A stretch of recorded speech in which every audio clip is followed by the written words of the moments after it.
Hello, അസ്സാം വലൈക്കും, welcome back. ഞാൻ ഇന്നിവിടെ സാമ്പാറിൻ്റെ റെസിപ്പി ആയിട്ടാണ് വന്നിട്ടുള്ളത്. എങ്ങനെയാണ് തയ്യാറാക്കുന്നത് നോക്കാം. അതിനായി ഒരു പീസ് വെള്ളരിക്കയും ഒരു പീസ് പടവലങ്ങ, ചെറിയ സൈസിലുള്ള 2 കത്തിരിക്ക, ഒരു കഷ്ണം ചേന, ഒരു ചെറിയ ഉരുളക്കിഴങ്ങ്, ചെറിയ സൈസിലുള്ള 2 തക്കാളി, 4 വെണ്ടയ്ക്ക, ചെറിയ സൈസിലുള്ള 5-6 ചേമ്പ്, 10 ചെറിയുള്ളി, 2 പച്ചമുളക്, 5-6 അമരക്ക എന്നിവയാണ് എടുത്തിട്ടുള്ളത്. ഇതിനോടൊപ്പം ക്യാരറ്റും മുരിങ്ങയ്ക്കയും ഒക്കെ ചേർക്കാവുന്നതാണ്. ഇതെല്ലാം കട്ട് ചെയ്ത് വെക്കാം. 1/4 കപ്പ് തുവരപ്പരിപ്പ് നന്നായി കഴുകി എടുത്തിട്ടുണ്ട്. ഇതൊരു കുക്കറിലേക്ക് ഇട്ട് കൊടുക്കാം. അതിലേക്ക് 2 കപ്പ് വെള്ളം ഒഴിച്ചു കൊടുക്കുന്നുണ്ട്.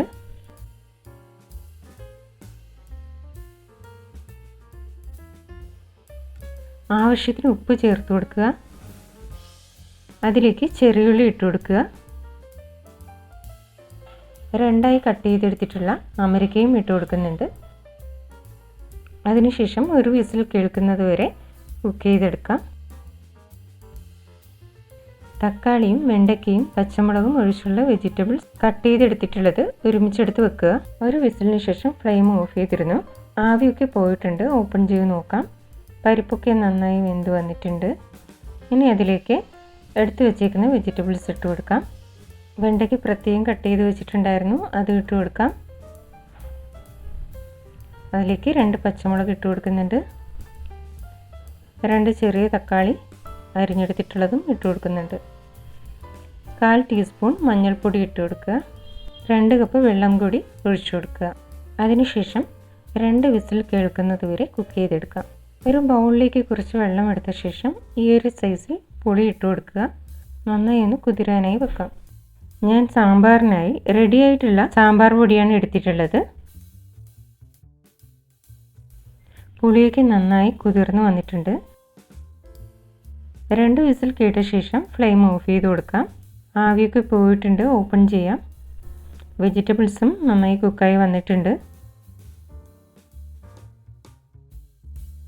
ഒന്നുകൂടി ഫ്ലെയിം ഓണാക്കി കൊടുക്കാം.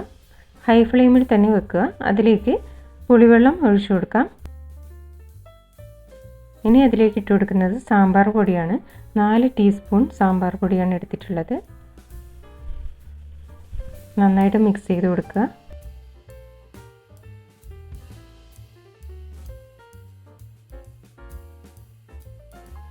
നന്നായി തിളച്ച് വരുമ്പോൾ അതിലേക്ക് മല്ലിയില ഇട്ട് കൊടുത്ത ശേഷം 1 മിനിറ്റ് കൂടി കുക്ക് ചെയ്തെടുക്കാം.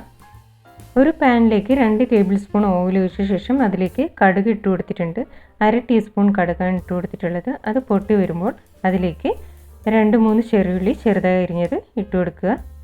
അതിലേക്ക് കറിവേപ്പിലയും ഇട്ട് കൊടുക്കുക. ചെറുതായി ഒന്ന് വഴറ്റിയെടുത്ത ശേഷം റെഡിയായിരിക്കുന്ന സാമ്പാറിലേക്ക് ഒഴിച്ചു കൊടുക്കാം. താളിക്കുന്നതിനായി ഉണക്കമുളകും ചേർക്കാവുന്നതാണ്. നന്നായി ഒന്ന് മിക്സ് ചെയ്ത് കൊടുക്കാം. സാമ്പാർ റെഡിയായി വന്നിട്ടുണ്ട്. ഇനി ഒരു പാത്രത്തിലേക്ക് മാറ്റാം. നിങ്ങൾക്ക് ഇഷ്ടമായിട്ടുണ്ടെങ്കിൽ ഈ രീതിയിൽ ഒന്ന് ട്രൈ ചെയ്ത് നോക്കണം. ഇതുവരെ സബ്സ്ക്രൈബ് ചെയ്യാത്ത ആരെങ്കിലും വീഡിയോ കാണുന്നുണ്ടെങ്കിൽ ഒന്ന് സപ്പോർട്ട് ചെയ്യുക. ഈ വീഡിയോ ഇഷ്ടമായിട്ടുണ്ടെങ്കിൽ ലൈക്ക് ചെയ്യുക, ഷെയർ ചെയ്യുക, കമൻറ്റ് ചെയ്യുക. Thank you.